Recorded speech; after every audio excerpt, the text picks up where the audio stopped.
Köngül kendim ömrü bendim dinlegin sözülüm Bagtı endi adamcı bolsa yad yakşa edilin Söýgü besläp yüreklerde tariha yazılın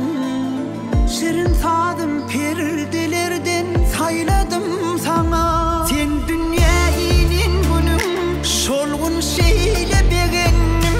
Durman ay günler aylan yar Bugün bağıt toyum koyadın ömrüm yıllı Yazsın yıllar düzülüp tutup elimde şatlansam götürsem çoğulup Sen dünya inin günüm şolgun şeyle begenim Durman ay günler aylan yar Bugün bağıt toyum koyadın ömrüm yıllı Yazsın yıllar düzülüp tutup elimde şatlansam götürsem çoğulup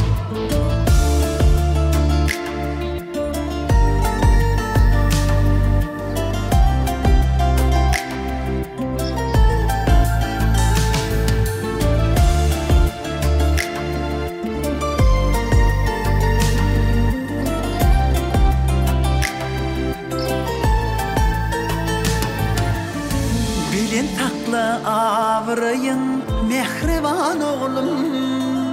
Edim edim durmuş yolu uzayar yolum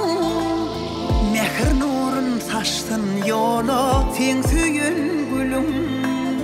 Yürek sözlüm bir beyanın sözledim sana Sen dünya inin günüm şolgun şeyle begenim Durman ay günler aylan yar Bugün bağıt toyum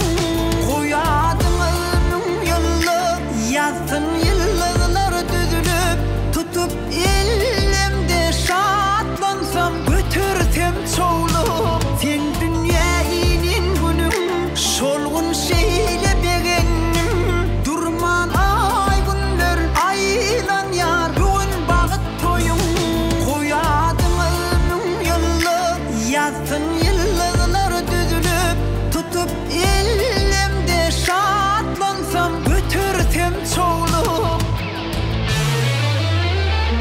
Sen dünya inin günüm şolgun şeyle begenim Durman ay günler aylan yar Bugün bağıt toyum koyadın ömrüm yıllı Yazsın yıllar düzülüp tutup elimde şatlansam götürsem çoğulup Sen dünya inin günüm şolgun şeyle